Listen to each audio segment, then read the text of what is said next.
much of your life is spent taking care of others? Showing love in ways no other could. Now it's our turn to show you how much we care. Introducing Leasera from Mobitel, a special package for women with a free life insurance cover up to 500,000 rupees. Leasera, empowering women today for a secure tomorrow. Mobitel, we care always. If you're looking for a leasing company to make your wheels go round, with fast, friendly and hassle-free service, together with flexibility and the best interest rates in town, let us show you how we can make your world go round. People's Leasing Company. We're the #1 in leasing because pleasing people is our #1 priority.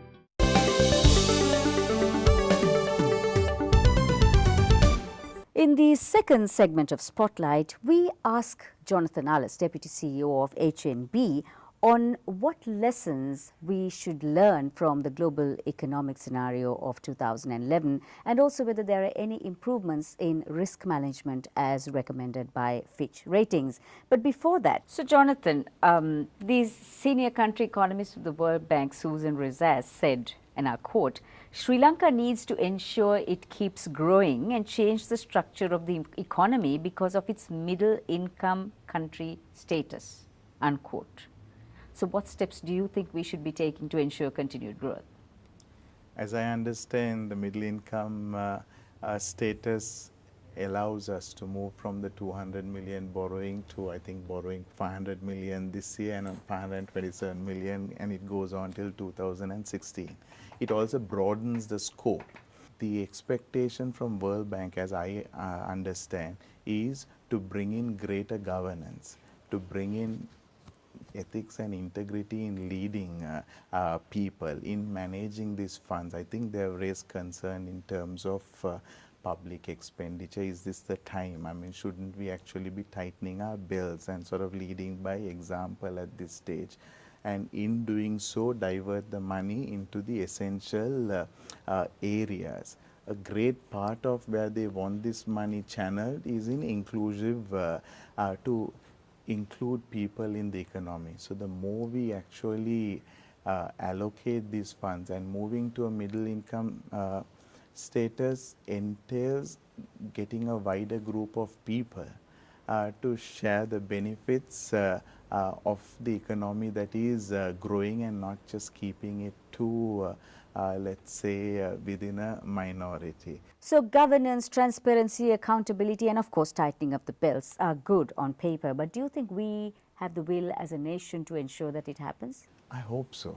I mean, we are at a time where we have to make a decision. I mean, I think we are at crossroads. We have been given an opportunity, a new lease of life. Do we take it and move forward, or are we going to squander this opportunity? Why everybody is turning and looking at us at this stage is because the rest of the world to some extent is closed. It's not going to be closed forever. And then people are going to move away and start getting interested in other areas. Other parts of the world also have been through the difficulties that we went through. But what it took them was a lot of hard work, dedication, focus, and now some of them are reaping the benefits of it. We have role models around us whom we talk to on a regular basis. And I sincerely believe we should all get together at this stage, cut the chase, cut the rhetoric and move forward. So, but what about our leaders? Can they walk the talk? Again, I'm hopeful that they would. I mean, the expectation is that, be it whether you're running a country or whether you're running a bank or whether you're running a religious organization, for you to show leadership, for you to be visionary, for you to actually take your people forward in the best way possible. And I sincerely hope, for the sake of our country and the people, that we all understand the seriousness of the responsibilities that have been entrusted to us, and we take cognizance of it and move forward as one team. to take this country. I mean, do we have the will? We must have the will. We must use it to move forward. So, Jonathan, what are the lessons we can learn from the global economic performance in 2011? I think it's all about preparedness. I think we've been given the warning. Now we shouldn't wait till something hits us. We say that because we do a lot of domestic trading, we are to some extent insulated. Because we do a bit of trading, let's say within Asia, we are insulated. But you already see the pressure that is on China and India. India in particular have actually come up with fairly weak numbers, and there are concerns of debt, currency depreciation, and GDP being 5.3 in the last quarter was probably the lowest in a long time. But still, much of our exports are going into Europe and US, so it still remains a concern for us. In terms of lessons for us, what I would think is the global economies, they left some of their companies to do it by themselves, even in difficulty.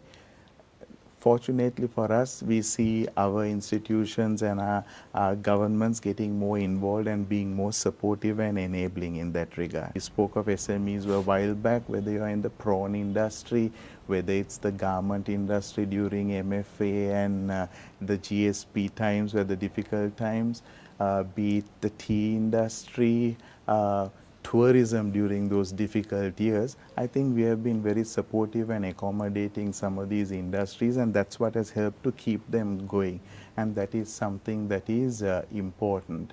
Something we need to be careful is that you get these big powerhouses in, let's say, the US and Europe, who had substantial influence on governments, and even though decisions had to be made, they were swayed because of the great power that some of these corporates wielded until they actually collapsed. Again, a good lesson for us would be not to get caught in that trap and sort of start creating policies around a few. Fitch Ratings urged improvements in risk management systems of banks given the prevailing economic and financial conditions. Where do you stand on this? Do you think we are going to be seeing changes in this regard? There's a lot of change that's happening in the banking industry, in particular with regard to risk management. I think the journey began as early as 1998, so it's been about 15 years now, where we've started with Basel I, and now we have moved on. Not so long ago, in October 2011, Central Bank issued an integrated risk management framework where all of us were previously allowed to do our own thing, as it were, and maybe some of us were not going in the lines that were expected.